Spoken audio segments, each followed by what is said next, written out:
Hai, hai, halo. Saya nyapa dulu yang di sebelah kiri kanan saya sebelum ibu bapak saudara semua. Selamat Paskah, selamat Paskah Pak Pendeta Bayu, Pak Pendeta Hariman. Selamat Paskah ibu bapak. Selamat Paskah. Kita jumpa lagi nih Pak Pendeta Bayu harus tahu ya, salam podcast kita Kopral J. Kita bentuk huruf seperti J. Salahnya sederhana, pakai tangan kanan gitu ya, pakai tangan kanan J. J-nya seperti ini Pak Pendeta Hariman. Seperti L terbalik. Kopral. Sederhana, salam Kopral J. Kopral J. Bukan sembarang kopral, karena wadah untuk melakukan kolaborasi perkuat pelayanan jemaat. Hitung-hitung sebagai sarana untuk membina ibu bapak, saudara-saudara semua. Ya, saat ini kita lumayan serius gitu ya. Serius dan tahu yang di sebelah kiri kanan kita, kalau sebelah kanan saya mah sudah tahu gitu ya. Ini bukan muka baru, bukan wajah baru, tapi sekarang kita bersama-sama akan mengenal. Gereja kita punya konfesi GKP ya. Dan nanti konfesi GKP kita punya 3 sesi, jadi jangan lewatkan satu sesi ya. Satu sesi, jadi kalau ketinggalan sesi 1 gitu ya, tetap ibu bapak bisa lihat sama-sama YouTube-nya milik GKP. Dan subscribe jangan lupa. Ya, oke, sehat ya Pak Pendeta Hariman, Puji Pak Tuhan. Pendeta Bayu. Ya, semoga ibu bapak yang mengikuti Kopral J seri yang pertama saat ini, sesi yang pertama tentang konfesi GKP, sehat-sehat semuanya.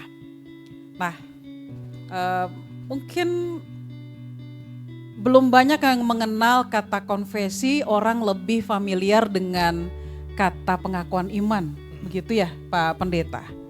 Nah, tapi kalau bicara tentang pengakuan iman atau konfesi, apa ya artinya? Atau ada definisi tertentukah? Iya. Terima kasih Bu Pendeta Titin dan Bapak Ibu, teman-teman semua. Konfesi ya, atau kredo secara sederhana memang kita artikan sebagai pengakuan iman ya. Gereja kita tahu adalah community of faith. Gereja itu persekutuan orang-orang yang percaya ya, orang beriman. Nah, apa yang gereja percayai ya, isi imannya itu seperti apa ya. Nah, gereja kemudian secara deklaratif ya perlu untuk menyatakan isi imannya itu sebagai ungkapan pengakuan ya. Pengakuan dia kepada Tuhan yang menjadi pencipta dan pemilik gereja.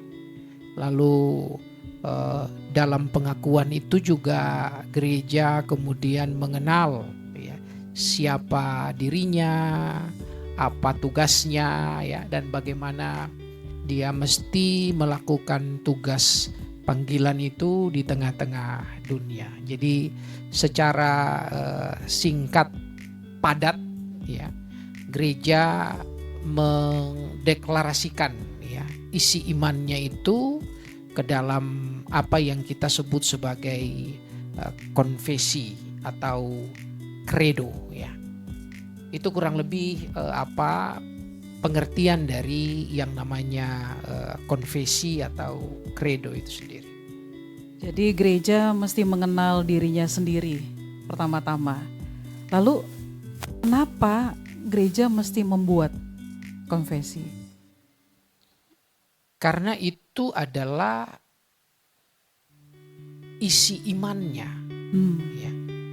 Kalau gereja itu disebut sebagai komunitas orang percaya atau orang beriman, soal sederhananya adalah apa iman yang ia deklarasikan itu, isi iman yang seperti apa. Itu kan perlu dirumuskan dan kemudian dideklarasikan, dihayati, dan iman itu, konfesi itu, kredo itu yang kemudian menjadi identitas, ya, identitas. Dan ini sesuatu yang sangat penting. Identitas gereja itu kan punya banyak sekali fungsi. Ya, dia bisa berfungsi untuk menyatakan apa yang menjadi isi iman, ya, dan tujuannya gitu ya. Lalu dari situ kredo ini juga kemudian berfungsi untuk melakukan apa? Katakanlah semacam filterisasi, ya. Apa yang penting yang perlu gereja lakukan sebagai cara dia untuk menghidupkan pengakuan imannya itu, sehingga pengakuan iman itu tidak sekedar bunyi yang disuarakan, ya, tapi itu betul-betul menjadi komitmen iman yang dideklarasikan, yang kemudian membentuk identitasnya. Maka dua kata penting yang kalau boleh didefinisikan, coba saya peras gitu ya, Pak Pendeta Hariman, berarti bicara tentang konfesi berarti bicara tentang deklarasi. Maka dari deklarasi itu menghadirkan sebuah identitas yang mesti dihidupi. Nah, saya ke sebelah kiri dulu, Pak Pendeta ya. Karena dari deklarasi dan identitas ini kan itu bukan perjalanan singkat begitu ya Pak Pendeta Bayu ya. Tapi bagaimana ketika itu masuk dalam sejarah perjalanan orang-orang percaya. Karena Pak Pendeta Bayu ini ciri khasnya adalah orang yang berkaitan dengan sejarah, bukan orang tempo dulu maksud saya ya. Gitu. Nah, adakah kalau bicara tentang konfesi gereja, adakah sejarah konfesi dalam tradisi gereja? Karena kita tahu GKP itu walaupun yang sering kita gunakan adalah pengakuan iman rasuli, dan yang tidak banyak digunakan adalah Nisia Konstantinopel. Adakah sejarah berkaitan dengan konfesi gereja, Pak Pendeta Bayu? Iya, terima kasih Bu Pendeta Titin. Saya mau mulai dulu dari apa yang Pak Pendeta Hariman sampaikan, bahwa gereja atau kekristenan itu adalah komunitas orang beriman, dan ketika di awal-awal kehadirannya, pasca peristiwa Pentakosta tentu saja begitu, gereja pada awalnya belum mengaku. Tapi gereja dituntut pada zamannya untuk menjawab. Karena di abad-abad awal itu gereja didesak oleh banyak pertanyaan-pertanyaan tentang inti imannya. Dan karena itu muncullah para bapak-bapak apologet. Menjawab pertanyaan-pertanyaan dari banyak kelompok. Bahkan mereka yang selalu merongrong iman Kristen sejak awalnya. Tapi setelah itu ketika gereja sudah mulai sistematis dalam membangun persekutuannya, kemudian gereja merumuskan ajarannya dengan sistematis, dan disitulah kita mulai melihat gereja pada akhirnya mengaku. Nah, konteks yang paling tua dalam pengakuan gereja yang kita kenal hari ini adalah pengakuan iman Nisea Konstantinopel. Dua nama kota yang disematkan dalam pengakuan iman kuno itu sebenarnya dari dua peristiwa konsili yang berbeda tahunnya. Konsili Nisea itu terjadi tahun 325 zaman bersama, kita menyebutnya begitu sekarang, tidak lagi Masehi.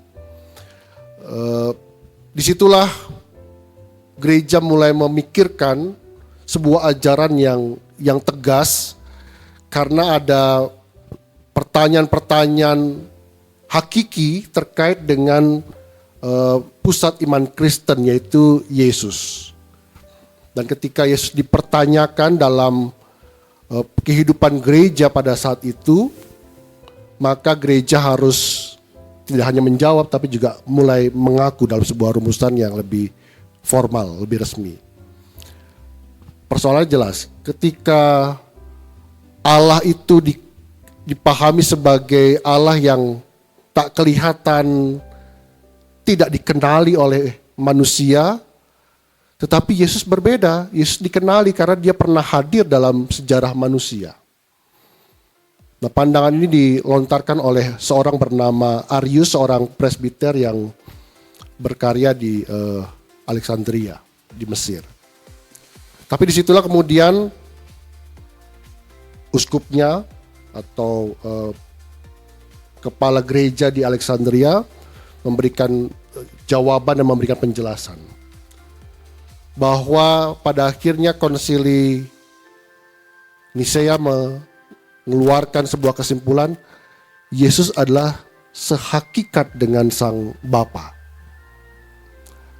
Dan disitulah kemudian banyak kelompok-kelompok yang harus berada di luar gereja karena ketidaksepahaman dengan sebuah pengakuan yang lebih resmi sifatnya.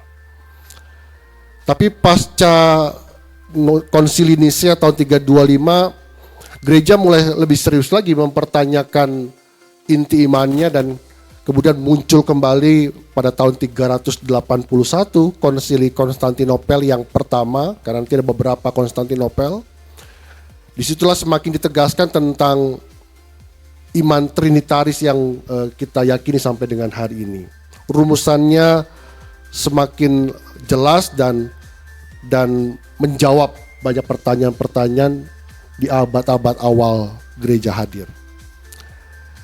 Dan saya pikir disitulah gereja mengaku dan melahirkanlah sebuah pengakuan-pengakuan seperti tadi. Tetapi kita tahu juga kita mewarisi sebuah pengakuan iman rasuli. Kalau kita bertanya kepada ibu bapak sekalian, mana yang lebih tua antara pengakuan iman Nisea Konstantinopel dengan pengakuan iman rasuli? Dan mana yang lebih ekumenis sifatnya? Dulu kita berpikirnya pengakuan iman rasuli lah yang lebih ekumenis dan lebih tua, karena ada semat kata rasuli, dianggap 12 pasal itu disusun oleh para rasul. Sebenarnya tidak. Ini sebuah pengakuan yang berkembang di gereja barat, dan kita tahu gereja barat pada zamannya memang berbahasa Latin. Dunia saat itu berbahasa Yunani sebagai bahasa lingua franca, tetapi di wilayah barat, gereja-gereja barat baik yang ada di Roma maupun juga yang berada di Afrika Utara, mereka adalah gereja yang berbahasa Latin. Sehingga bahasa Latin dipakai untuk mengejawantahkan dari pengakuan iman yang diakui juga oleh Nisea Konstantinopel. Jadi pengakuan iman rasuli hanya berlaku di gereja-gereja barat, dan gereja Protestan GKP termasuk di dalamnya. Kita mewarisi pengakuan iman rasuli karena kita berasal dari gereja barat. Tapi pengakuan yang ekumenis tentu saja yang kita warisi hari ini adalah pengakuan iman Nisea Konstantinopel, dan disitulah kita sering gunakan juga dalam kehidupan liturgi gereja. Itu kisah tentang gereja yang mengaku, gereja yang melahirkan sebuah pengakuan, dan kita yakini sampai hari ini warisan-warisan itu sebagai pengakuan gereja yang universal dan kita terhisap di dalamnya. Begitu. Ya, sejarah yang kita warisi yang diawali dari sebuah pertanyaan gitu ya, mungkin bukan sebuah tapi pertanyaan demi pertanyaan yang melahirkan gitu ya jawaban yang tertuang dalam bentuk konfesi, singkatnya seperti itu ya Pak Pendeta. Lalu kalau mau disebut urut-urutan sejarah, berarti yang paling tua itu adalah pengakuan iman Nisea, lalu dilanjutkan dengan pengakuan iman rasuli, Lalu kalau dalam kehidupan berekumenis ya Pak Pendeta Hariman, kita pun juga mengenal pengakuan bersama begitu ya, secara ekumenis yang dalam lingkup PGI. Tapi koreksi saya kalau saya salah, seingat saya kita belum pernah menggunakan atau sudah pernah. Rasanya baru 2 ini ya yang digunakan, baik pengakuan iman rasuli itu yang paling sering. Lalu yang jarang-jarang adalah pengakuan iman Nisea. Lalu bagaimana dengan yang PGI? Iya, ini menarik. Saya mau lanjut sedikit ya dari Pak Pendeta Bayu tadi, dari gereja yang menjawab ke gereja yang mengaku ya. Ini menarik ya.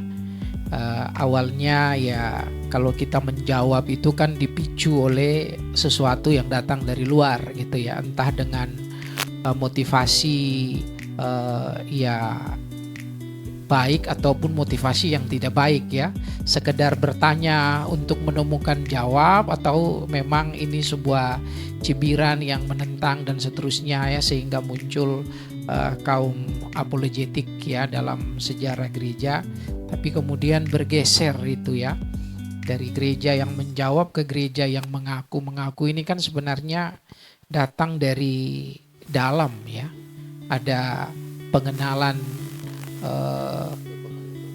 yang datang dari dalam, dituntun oleh cahaya iman ya, boleh dikatakan seperti itu ya. Dan itu kemudian membentuk pengakuan tentang siapa dirinya, apa tugasnya itu ya, apa yang menjadi panggilan dan tugas. Nah, kesadaran ini kesadaran yang sangat baik. Tadi Pak Pendeta Bayu jelaskan dalam konteks global ya, gereja-gereja di dunia dengan konfesi-konfesi ekumenis yang dihasilkan. Nah, gereja-gereja di Indonesia juga bergumul ya tentang siapa dirinya dan apa yang menjadi tugas panggilannya, tentu dalam konteks keindonesiaan ya. Kalau kita tahu di Indonesia ini bukan cuman gerejanya saja yang majemuk ya, karena sejarah perkembangan gereja-gereja di Indonesia tidak hanya datang dari Eropa ya, begitu ya Pak Pendeta Bayu ya, tapi juga datang dari Amerika dan seterusnya, sehingga ada banyak sekali denominasi gereja di Indonesia. Tapi selain keberagaman dari gereja itu sendiri, Indonesia juga adalah negara yang sangat-sangat majemuk ya. Kita ini negara yang multikultural ya. Bagaimana menghayati pengakuan imannya itu dalam konteks keindonesiaan ini kan sesuatu yang perlu kemudian dirumuskan. Maka dalam sejarah perkembangan gereja-gereja di Indonesia, khususnya yang ada di Persekutuan Gereja-Gereja di Indonesia, dulu namanya DGI, Dewan Gereja Indonesia, lalu kemudian berubah nama jadi PGI.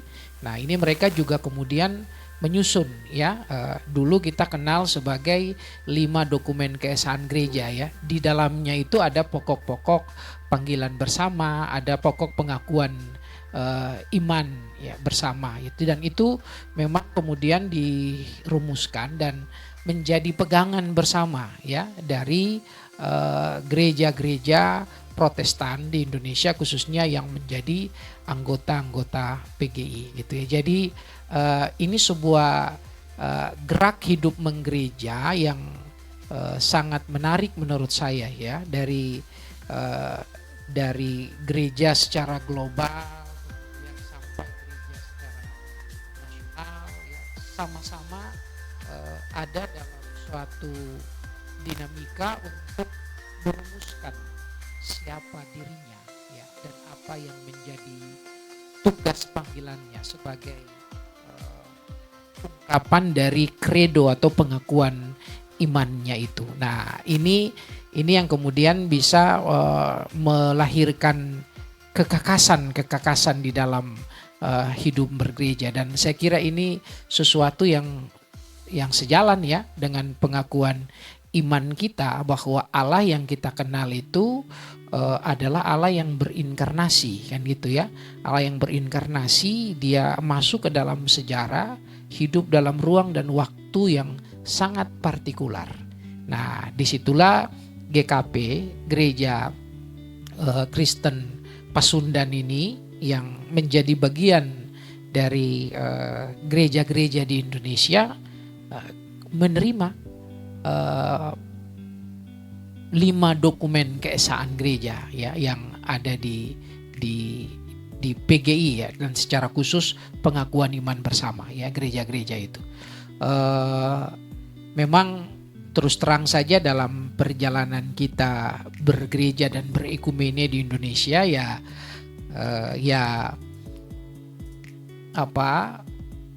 penjemaatan ya dari produk-produk ekumenis ini yang mungkin kurang ya, tapi secara ekumenis ya GKP kemudian juga menerima ya pengakuan iman bersama gereja-gereja di Indonesia, khususnya di dalam afiliasi dengan PGI gitu. Kurang lebih begitu, Bu Titin. Iya. Artinya itu tadi bahasanya mulai dari yang lingkup global, kita mengenal 2 gitu ya, baik itu pengakuan iman Nisia Konstantinopel dan juga iman rasuli. Lalu yang dalam lingkup ekumenis nasional, kita punya pengakuan iman bersama, meskipun belum terlalu kuat dalam sisi penjemaatan. Nah, ini ada baru lagi gitu ya. Ini ada baru lagi, kita mengenal konfesi GKP. Kenapa baru tahun kemarin ya, Pak Pendeta ya, Pak Pendeta Bayu. Konfesi GKP. Lalu apa enggak kebanyakan?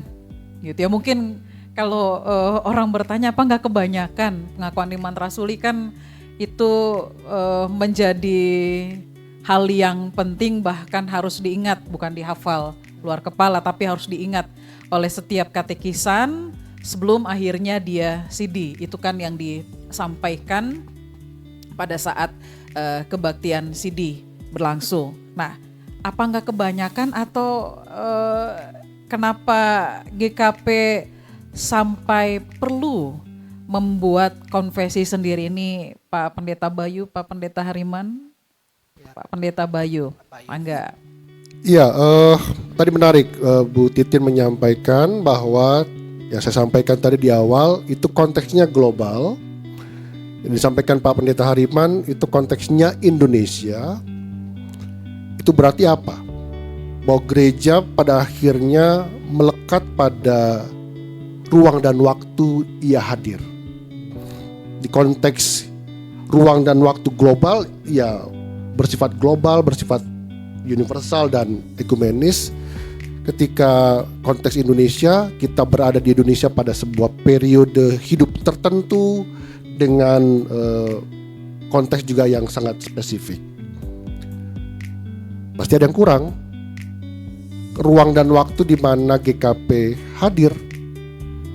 Maka kita perlu juga memikirkan kembali apa yang menjadi pengakuan Gereja Kristen Pasundan yang sampai hari ini kita meyakini dia hadir di Jawa bagian barat. Dan betul tadi, bukan hanya menjawab, bukan hanya mengaku, tapi pengakuan yang keluar dari sebuah penghayatan karena ia mengalami alam hidup yang spesifik, yaitu Jawa bagian barat, di mana jemaat-jemaat kita hadir. Dan karena itu perlulah kita membuat konfesi. Sebenarnya ada banyak sekali bentuk-bentuk pengakuan iman, tetapi yang kita sebutkan tadi memang hanya 2. Ada yang lainnya, misalkan ada pengakuan Athanasius, bahkan ada pengakuan gereja-gereja Reform, dan kita menjadi bagian dari gereja Reform itu. Seharusnya kita memahami juga apa yang menjadi pengakuan denominasional kita juga. Kalau kita berani mengatakan bahwa kita lahir dari sebuah gereja yang berlatar belakang reformasi, ada juga pengakuan yang diakui, dan kita kan menjadi bagian dari WCRC gitu ya. dan kita menjadi bagian dari PGI, maka kita juga memahami apa yang menjadi pemahaman bersama iman Kristen itu PBIK. Tapi sekarang bagi kita yang hidup di tanah Pasundan ini, apa yang perlu kita akui, dan itu menjadi sangat bersifat lebih personal dan mungkin relate gitu ya dengan konteks kita hari ini, dan mengapa itu jadi perlu gitu ya. Soal apakah yang tadi itu nggak cukup sehingga kita harus menambahkan sebuah konfesi lagi. Itu tadi kepentingannya itu agar kita mau menghadirkan GKP yang menghayati keberadaannya di mana dan di zaman yang ia hayati itu. Begitu menurut saya. Berarti ini Ibu bapak saudari-saudara, kita dibawa ke dalam sebuah cara pandang konfesi. Ada banyak hal yang dikandung tadi, bicara tentang deklarasi, bicara tentang jati diri atau identitas, bicara juga semacam sentuhan supaya lebih mudah dijemaatkan ya, lebih dekat, sehingga GKP membuat konfesi sendiri, sentuhan secara personal. Tadi saya mengambil bahasa lain yang disampaikan oleh Pak Pendeta Bayu. Maka Pak Pendeta Hariman, kalau dari yang global, dari dua yang sifatnya global itu, kemudian lingkup ekumenis nasional, ataupun yang mungkin juga luput karena kita belum menggunakan yang tadi reform ya, bersama dengan gereja-gereja reform. Lalu kita punya konfesi gereja kita sendiri, Gereja Kristen Pasundan. Maka kekhasan yang kuat seperti apa yang semacam pembeda di antara konfesi-konfesi ini, termasuk konfesi milik kita sendiri, Pak Pendeta Hariman? Iya. Jadi kalau kita ikuti berbagai penjelasan tadi ya, yang ingin saya garis bawahi bahwa ternyata identitas dari gereja yang mengaku itu dia ada dalam irisan berbagai tradisi ya. GKP itu bagian dari gereja yang global ya, yang punya warisan pengakuan iman Nisea ya, iman Arsuli. GKP juga bagian dari gereja reform ya, bagian dari gereja-gereja di Indonesia di bawah PGI ya. Dan kemudian gereja GKP ini juga menghidupi sebuah konteks yang khusus ya di Barat Jawa ya, atau di Jawa bagian barat ya, dalam setting sosio-kultural ya, ekonomi, politik, kebudayaan dan keagamaan ya. Dan siapa kita sebagai GKP itu ternyata adalah hasil dari sebuah hibriditas ya, perjumpaan dengan berbagai tradisi, baik tradisi gereja ya itu sendiri maupun juga tradisi sosial, budaya, ekonomi, politik dari satu kelompok masyarakat. Dan ini yang perlu kita sama-sama hayati sebagai situs, kalau boleh saya pakai istilah itu ya, situs kehadiran Tuhan itu di situ. Sehingga bagaimana GKP menggumuli imannya ya, dan kemudian mendeklarasikan itu dalam satu pengakuan yang membentuk identitasnya. Nah, dia tidak bisa meninggalkan berbagai situs tadi ya. Dan karena itulah kita di GKP membuat konfesi ini ya, konfesi GKP yang nanti tentu kita akan mempercakapkan itu lebih dalam ya, lebih detail.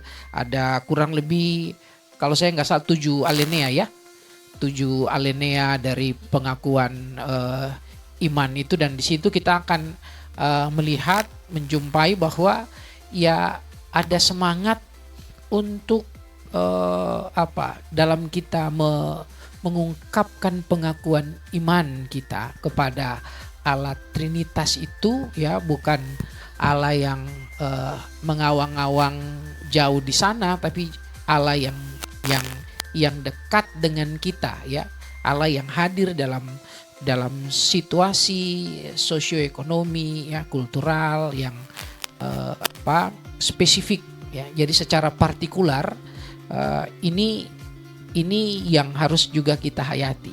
Jadi identitas gereja itu dia ada dalam irisan yang partikular dan yang universal itu.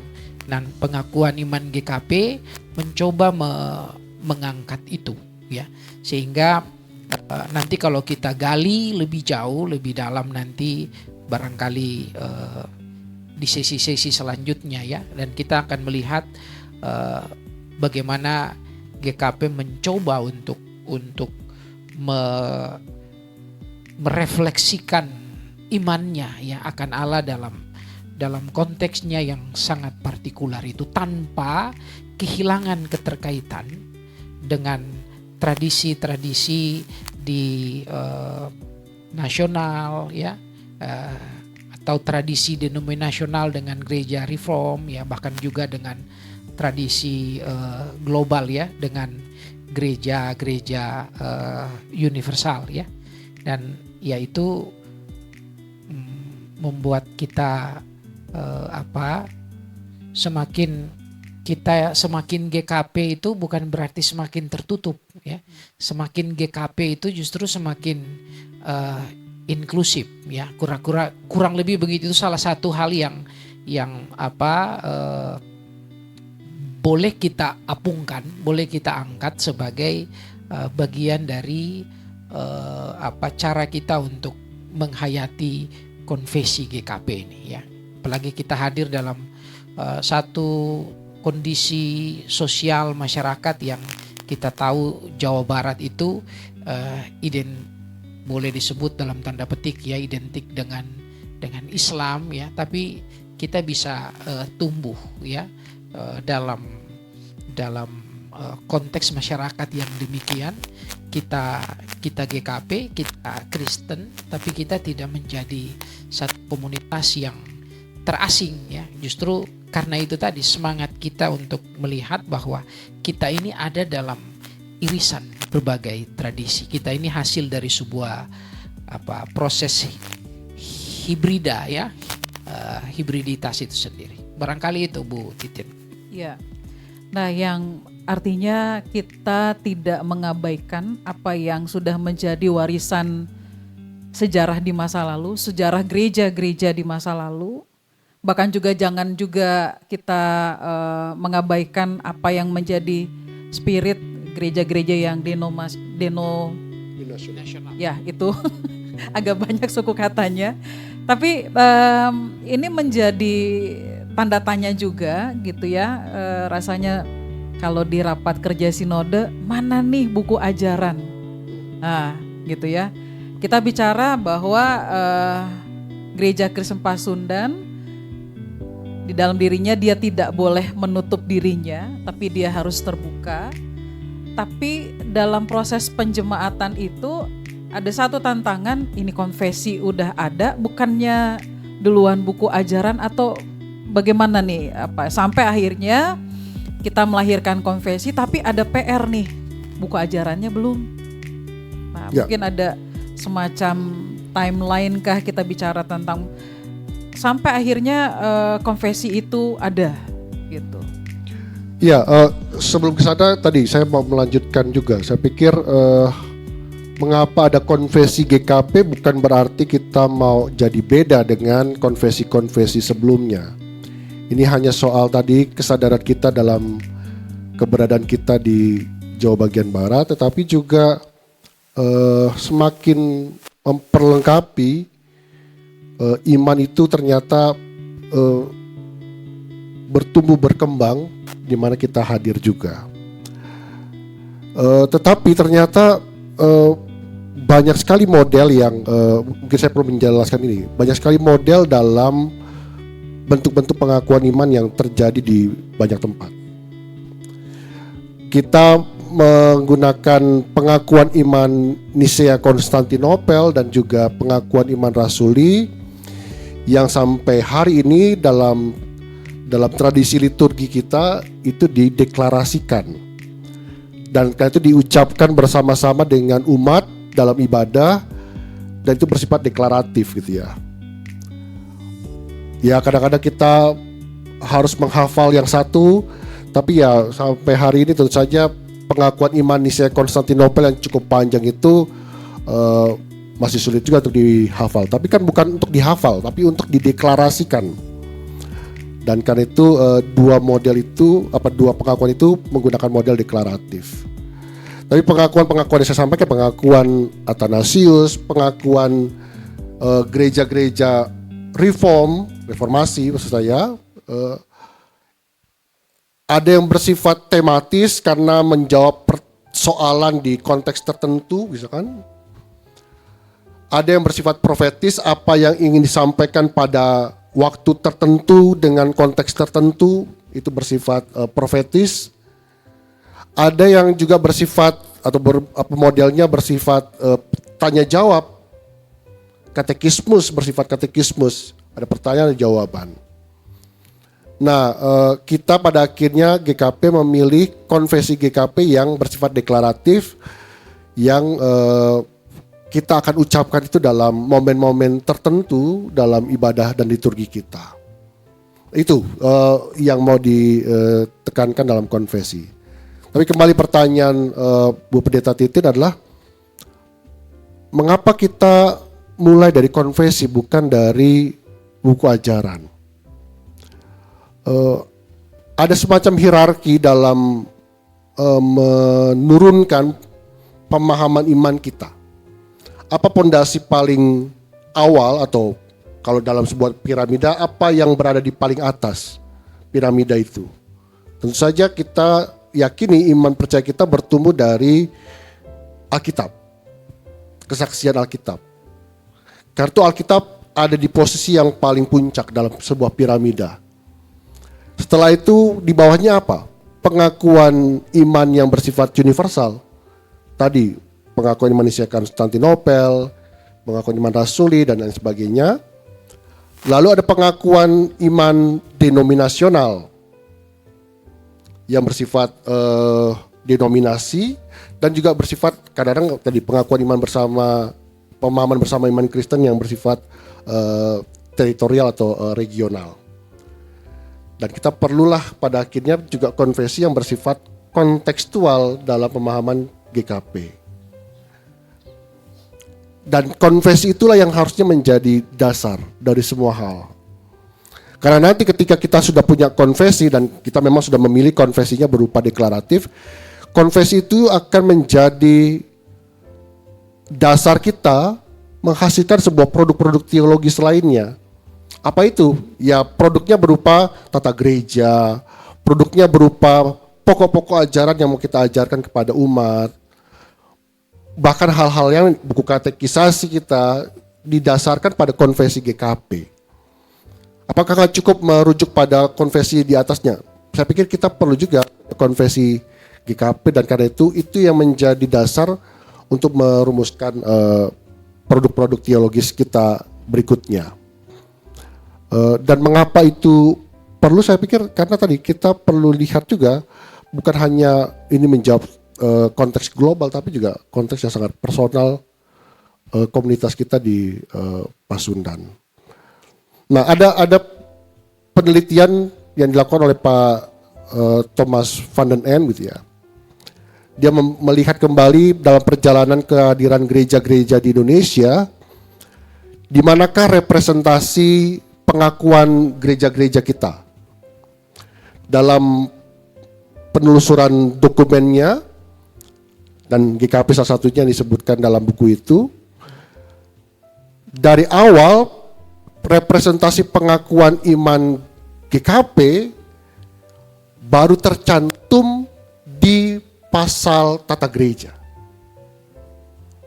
Seharusnya tadi dia sebuah pengakuan, kok mengapa dia hanya di buah pasal, padahal di pengakuan menjadi sebuah dasar iman kita, tapi mengapa hanya pasal-pasal. Dan dia telusuri dari tata gereja yang formal, saya mungkin mengenyampingkan peraturan Pakumpulan Orang Kristen tahun 1916, tapi yang real, yang formal menjadi sebuah tata gereja kan yang 1934.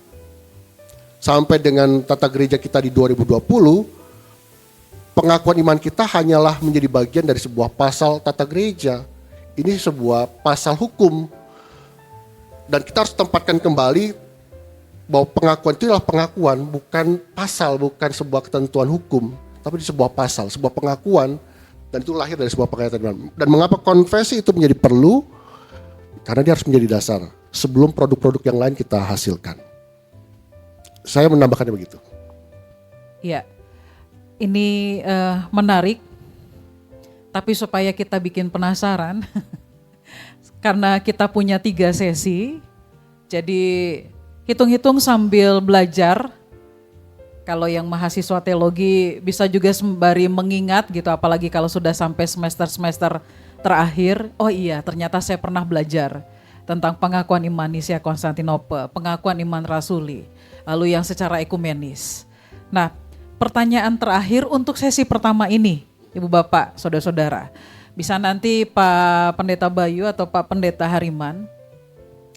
Maka bagaimana cara atau bahkan upaya kita untuk bisa mungkin istilahnya penjemaatan konfesi GKP ya, kepada jemaat-jemaat kita gitu ya, yang ada di 6 klasis. Sekali lagi, konfesi ini masih terbilang baru dan belum banyak kita gunakan. Kalau dibandingkan frekuensi, sebagaimana yang saya katakan tadi, bahwa pengakuan iman rasuli setiap minggu kita gunakan gitu ya. Lalu pengakuan iman Nisia Konstantinopel sangat jarang, apalagi kita menggunakan konfesi GKP yang momen-momen tertentu. Sebut saja misalnya yang tahun lalu itu ke Minggu Trinitas gitu ya, dan bahkan tantangannya coba deh saat nanti HPI GKP kita gunakan pengakuan iman kita gitu ya. Lalu bagaimana cara kita, upaya kita untuk bisa menjemaatkan konfesi ini? Mangga Pak Pendeta Bayu, Pak Pendeta Hariman. Iya, ini saya mau lanjut dulu yang tadi ya, biar kesinambungan percakapan ini sekaligus mendudukan pemahaman bersama kita ya. Jadi menarik tadi yang Pak Pendeta Bayu sudah sampaikan, yang paling fundamental dan yang ada di puncak piramid sekaligus itu adalah konfesi ya. Jadi kita memilih merumuskan dulu konfesi, baru itu kemudian menjadi perspektif untuk kita misalnya menyusun tata gereja. Tata gereja kita itu juga harus dilihat. Itu kan sebenarnya ungkapan yang sifatnya legal formal dari pengakuan iman itu. Supaya pengakuan iman itu bisa menjadi pegangan bersama untuk menata kelola kehidupan kita sebagai gereja yang satu dengan banyaknya anggota itu ya. Dalam konteks lokal kita, nasional, bahkan konteks global. Konfesi itu juga penting untuk kemudian kita turunkan nanti. Tadi Pak Pendeta Bayu sudah misalnya buku-buku ajaran ya. Jadi saya sih mau mengajak kita untuk mari kita jalan pelan-pelan tapi pasti. Supaya apa? Supaya isi iman yang kita deklarasikan ini tidak sekedar menjadi